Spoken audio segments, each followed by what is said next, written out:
여러분, 우리의 삶은 그리스도로 건지음을 받은 인생입니다. 믿으십니까? 아멘. 예수 그리스도는 자신의 생명까지 우리를 위하여 주셨습니다. 이 표현을 요즘 말로 하면 주님이 자신의 생명을 우리와 공유하셨다라는 것입니다. 이것은 대단히 중요한 도전인데요.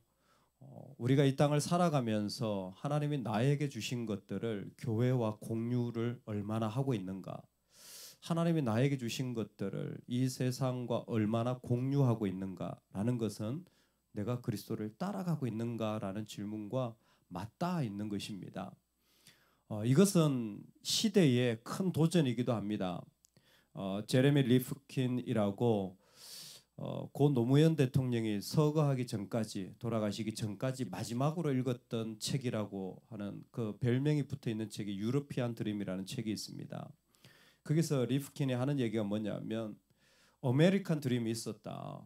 당시에 아메리칸 드림이 참 좋았던 게 뭐냐면 모험 정신을 가지고 있었고 이 사람들이 기독교적인 청교도적 그런 사상으로 근면성실한 그런 어떤 삶의 윤리를 가지고 있었는데 이 변질되었다라는 거예요. 일방주의, 개인주의.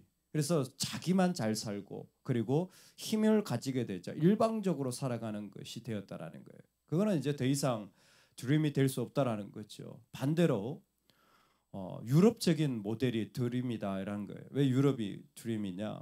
유럽은 어떻게 하면 석유 대신에 에너지를 더 오랫동안 쓸 수 있는가를 고민하는 거죠.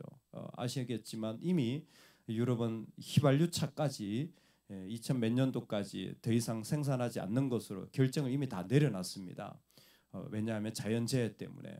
그리고 또 가장 중요하게 여기는 게 유럽은 공동체라는 거예요. 같이 상호 살아갈 수 있는 시스템을 엄청나게 고민을 한다라는 겁니다. 그게 리프킨이 하나 끄집어낸 개념이 뭐냐면 유럽은 이미 공유 사회라는 거예요. 뭐 화폐라든지 이런 것도 있지만 이 공유가 되기 위하여 얼마나 많이 노력을 하는지 모른다는 겁니다. 근데 이제 인류가 앞으로 나가는 방향이 그 방향이 돼야 된다라는 거예요. 여러분 사실 유럽이 온전하지 않습니다. 거기에 있는 얼마나 비성경적인 메시지들이 또 많은지도 몰라요. 대표적인 게 이 성적인 문란함, 그리고 하나님이 만들어 주신 가정의 파괴 이런 것들이 사회에 심각하게 몸살 앓고 있어요. 특히 이게 무슬림이 들어가 가지고요. 그 무슬림들이 그 가운데서 자기 그 세력을 엄청나게 지금 확장을 하고 있지 않습니까? 이런 것들이 법안에도 그대로 드러나고 그러면서 오히려 영국 같은 경우에는 이 무슬림과의 전쟁을 선포할 정도입니다. 지금 일어나고 있는 일이죠. 왜? 이게 너무 심각한 사회적 문제를 많이 만드니까. 근데 리프킨의 어떤 그 이야기는 그리고 오늘날 세상에 흘러가는 사회는 뭐냐면 자기만 잘 사는 사람은 이제 이 세상에 더 이상 존경받지 못한다는 거예요. 자기 힘만 가지고 살아가는 사람은 더 이상 이 사회에 필요 없다라는 거예요. 여러분 이게 사회적인 세상적인 메시지가 아니라 사실 궁극적으로 보자면 더 교회가 필요하다라는 메시지일 수도 있을 것입니다. 즉 우리가 살아가는 삶에 교회가 교회답고 그리스도인이 그리스도인다워지는 시대가 그 필요가 어느 때보다 지금이라는 거예요. 왜? 예수님이 우리를 위하여 십자가에 죽으신 것을 믿는 사람들이야말로 공유의 핵심 개념을 가지고 있는 거예요. 그러니까 우리 자신한테 이제는 진짜 물어봐야 돼. 왜? 진짜 그리스도인이 필요하니까. 우리는 얼마나 하나님이 나에게 주신 것들을 교회와 사회와 그리고 주변과 공유하고 있느냐. 혹시 우리가 나만 그냥 잘 믿고 그저 내 것 가지고 내가 누리고 있지는 않는가 고민해 봐야 됩니다. 왜? 이때가 진짜 필요한 때니까. 같이 참 아름다운 요셉과 식탁을 나누고는 형제들이 돌아가는데 요셉이 야 걔들이 준 돈 다시 다뤄놓고 그리고 뭐예요? 마시던 은잔까지 넣으라는 거예요. 이 은잔이 단순히 그냥 귀한 것이 아니라 당시로 봐서는 그 점을 치는 게 문화적인 우위가 있었습니다. 그래서 관리보다 더 우위에 있는 사람이 무당들이었어요. 그 국회의원보다 더 힘이 있는 사람이 이 신전에 있는 사제들이었습니다. 그 신전에 있는 사제들이 점을 칠 때 사용하는 게 은잔이에요. 그러니까 은잔을 넣었다, 은잔을 훔쳐갔다라는 건 이건 뭐 사형죄입니다. 이 은잔을 다시 집어넣은 거예요. 그래서 은잔을 집어넣고 형제들은 몰랐죠. 집에 다시 돌아갔어요. 잘 먹고 양식도 얻고 가는데 요셉의 부하들이 찾아와가지고 야 너희들이 어떻게 은혜를 이렇게 악으로 갚느냐 하면서 열어보니까 그 안에 이제 이게 다 발견되니까 억울한 거죠. 어떻게 이런 일이 있으니 다시 끌려왔어요. 다시 끌려오니까 뭐 할 말이 없는 거죠. 그런데 억울한 거예요. 근데 요구하는 게 뭐냐면 너희들이 이렇게 했으니까 내가 마지막 기회를 주는데 베냐민을 여기다 두고 돌아가서 다시 아버지를 모시고 오고 그리고 다 이게 하라는 거예요. 그때 유다가 나타납니다. 하나님이 만들어 가신다는 게 참 느껴져요.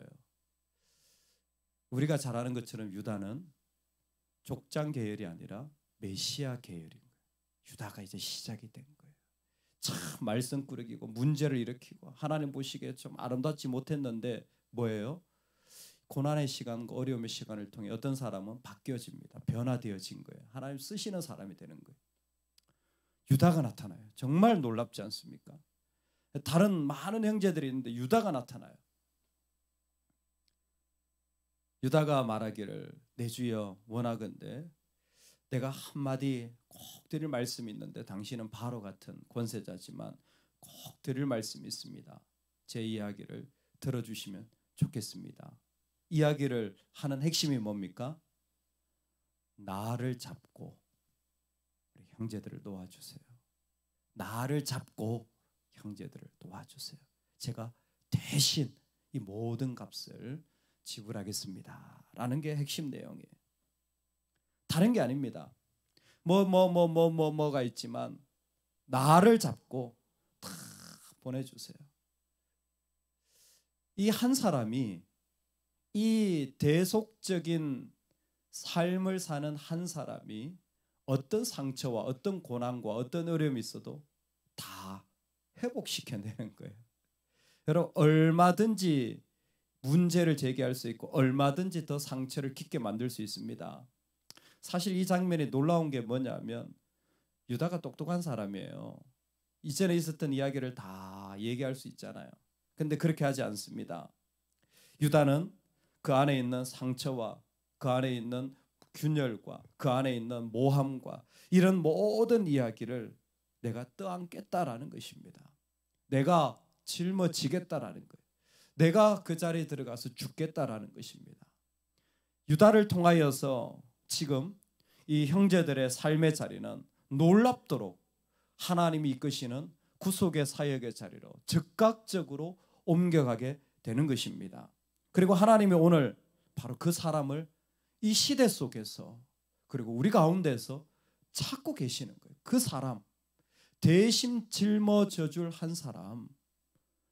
여러분 저와 여러분 되기를 주의 이름으로 축원합니다. 이 사회의 아픔과 교회의 아픔과 그리고 같이 있는 자들의 아픔을 대신 짊어져 줄 사람, 바른 말 하는 사람, 문제 제기하는 사람, 돌 던지는 사람, 야유하는 사람 수없이 많지만 대신 짊어지는 사람은 그리스도인밖에 없습니다. 누가 대신 짊어지겠습니까? 굳이 왜 그 일을 하겠습니까? 근데 오늘 유다가 내가 대신 짊어지겠습니다라는 자리로 걸어 들어가는 것을 우리에게 하나님이 보여주시는 것입니다. 오늘은 구체적으로 그 이야기를 좀 하고자 합니다. 어떻게 대신 짊어지는 삶의 자리로 걸어 들어가게 되었습니까? 왜냐하면 유다는 오직 한 가지 이야기를 하는데 아버지 이야기를 해요. 아버지 이야기를 합니다. 아버지 야곱이 어떤 삶을 사시는 분이고 어떤 생각을 가지고 계신 분이고 어떤 존재인지를 설명하는 거예요. 이건 뭐 너무 분명한 거예요. 아버지는 자기가 아는 아버지는 어떤 분이냐면 베냐민하고 생명이 연결되어 있는 분이라는 거예요. 만약 이 아이가 여기에 떼어져 가지고 어려움을 당하거나 죽으면 우리 아버지도 죽는 분이라는 거예요. 그러니까 다른 건 거두절미하고 이 아이를 여기에 당신이 둔다고 하면 우리 저쪽에 집에 있는 아버지도 죽습니다. 그러니까 안 됩니다. 유다가 이 이야기를 하는 것에 놀라운 점은 사실 이 형제들은요, 오고 가면서 많은 일을 경험했어요. 첫 번째 뭡니까? 간첩 혐의를 받았잖아요. 너희들이 스파이로 왔다. 도둑 혐의도 받았잖아요. 너희들이 도둑질했다. 얼마나 억울한 일들이 많습니까? 그런데 있잖아요, 그런 얘기 하지 않아요. 오히려 아버지의 관점으로 그 아버지에게 얼마나 베냐민이 소중한 존재인지만을 드러내기를 원하는 것입니다. 이게 대속적인 삶의 자리로 걸어가게 해주는 거예요. 하나님 아버지의 마음으로 그 만나는 한 영혼이 얼마나 소중한지 나머지는 다 던져버려요. 그래서 아버지에게 집중했기 때문에 동시에 베냐민을 향한 하나님의 애타는 마음도 같이 공유할 수 있었던 것입니다. 이전에 자신이 경험했던 수많은 이야기들을 다 포기하고 기꺼이 내가 당하고 말할 수 있는 자리들은 다 던져버리는 것은 지금 내가 짊어지고 건져내야 될 이 한 사람이 너무나 소중하게 다가온 것입니다. 그러자 그는 이렇게 말합니다. 우리 33절인데요. 다 같이 한번 읽어보겠습니다. 33절입니다. 시작. 이제 주의 종으로 그 아이를 대신하여 머물러 있어 내 주의 종이 되게 하시고 그 아이는 그의 형제들과 함께 올려 보내소서. 아멘. 이제는 나를 그 자리에 있고 그 사람은 살려주세요. 내가 이 이야기, 이 과거의 상처, 이 어려움, 여러분 그거 다 필요 없습니다. 할렐루야. 다 필요 없어요. 그 노트에서 좀 제발 좀 치우세요. 왜 계속 보관하시고 또 얼마 있다 또 끄집어내고 또 끄집어내고 또 끄집어내고. 더 이상 이제 그러지 마세요. 우리가 필요한 삶은 이제는 대속적인 삶인 거예요. 얼마나 아름다운 메시지입니까? 주의 종으로 그 아이를 대신하여 머물러 있어 내 주의 종이 되게 하시고 그 아이를 올려보내소서. 유다는 기꺼이 내가 대신 죽을 테니까 아이와 우리 형제들을 올려보내라는 이야기를 합니다. 여러분 이쯤에서 조금만 이렇게 마치 카메라를 좀 크게 뒤에서 이렇게 보듯이 조금만 보면요, 이야기를 조금만 확대해 보면요, 금방 요셉의 인생과 오버랩 되는 것을 볼 수 있고 하나님 왜 이렇게 하시는지를 알 수가 있습니다. 내가 희생하고 공유하는 자리 있잖아요. 그 자리에 가면요, 우리 예전에 내가 극복하지 못했던 새로운 믿음의 도전이라는 걸 금방 알게 되어져요. 왜 요셉이 베냐민을 떼어놓을까요? 베냐민을 너무 사랑하기 때문에? 그것도 맞습니다. 그런데 뭘까요? 오늘 유다의 입장에서 보면 이 형제들이 어떤 사람들이었냐면요, 예전에 자기 동생을 떼어놓고 자기만 살겠다고 했던 사람들이에요. 이 사람들이 그랬던 사람들이에요. 누구 잘하는? 요셉은 잘하는 거예요. 나를 버렸는 자, 그게 중요한 게 아니라 왜 나를 버린 이게 아니에요. 당신들은 진짜 하나님 나라에 옮겨갈 준비가 됐느냐? 왜? 예전에 그랬거든요. 자기들 살겠다고, 자기 너무 힘들고 짜증나니까 요셉 저거 없애버려.